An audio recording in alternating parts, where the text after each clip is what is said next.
Korea, because they have seen a slowdown in the number of cases and may just be over the worst. How have they done it? I'm joined live from Seoul by South Korea's Foreign Minister, Kang Kyung-wha. Foreign Minister, thanks for joining us. You have, as a country, adopted a particular... Yes, thank you for having me, Mr. Marr. Thank you. You have adopted a particular strategy towards this. Just explain to us the basis of your strategy. Yes. Well, the basic principle is openness, transparency, and fully keeping the public informed. And I think this is paying off.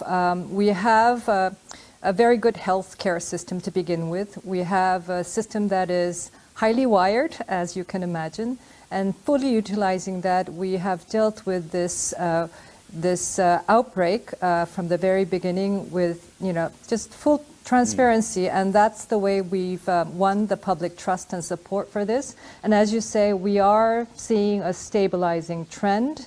For 3 days in a row, the number of newly confirmed positive cases is smaller than the number of those fully cured and released. You've also got the most extraordinary testing system. You're testing, I think, 20,000 people a day, yes, which is far more than any other country of your size. How have you managed to achieve this, and why is testing central to what you're doing? Well, first of all, testing is central because that leads to early detection. It minimizes further spread, and it quickly treats those found with the virus. And I think that's the key behind our very low fatality rate as well. I think our system quickly approved the testing system after the Chinese authorities released the genetic sequence of the virus in mid-January. Our health authorities quickly conferred with the research institutions here and then shared that result with the pharmaceutical companies, who then produced the reagent and the equipments needed for the testing. And so I think our testing is nearly 250,000 at this point, at 268,000 as of today. That's remarkable.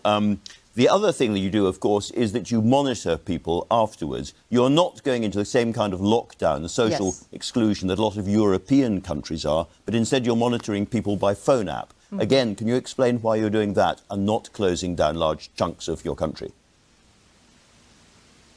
Well, I think this is being faithful to the values of our very vibrant democracy, which is open and the government fully in the service of the people. And I have to say, our public is very demanding and expects the highest standards from government services. And I think this is the key, the drive of our response to this. We are monitoring very closely the inbound traffic.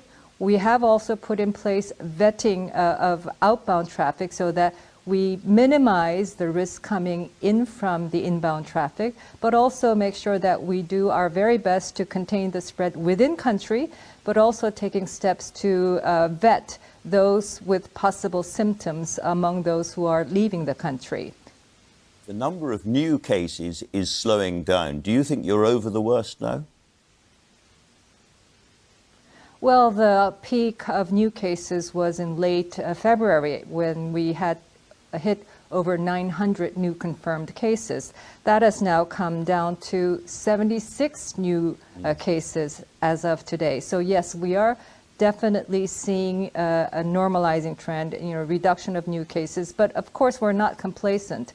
This is not just about us, and we are taking this approach of openness and transparency, not just domestically, but to the international community, because we are a country that is highly interdependent with the rest of the world. Our people travel a great deal on businesses, on family visits, on tourism. Our economy depends on this interdependency with the outside world, so we want to keep the doors open with the other countries. And so as this disease spreads to many more countries, we are watching very closely, and we are committed to maintaining our open approach.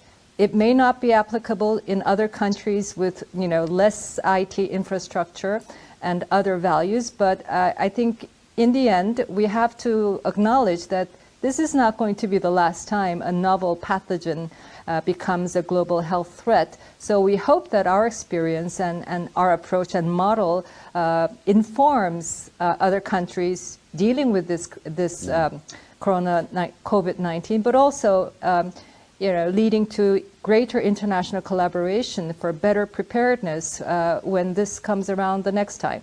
As it will, in your view. This is not the end of, even if you get through this, it's not the end of the episode, it's the beginning of a new way of living, almost. Yes. One thing I also would like to point out, as governments, we also have to guard against panic. I think governments have to be cool-headed about this and do what we do based on evidence and science. Because I think, the declaration of the pandemic by the WHO risks, turning the spread of the virus into a spread of fear and phobia. I can't tell you how many incidents I get reports of Asians, not just Koreans, but being verbally abused, even physically attacked in other countries. And this, governments have to take responsibility to stop this kind of incident, because that is not helpful to generating the spirit of collaboration that we absolutely need to overcome this challenge together globally.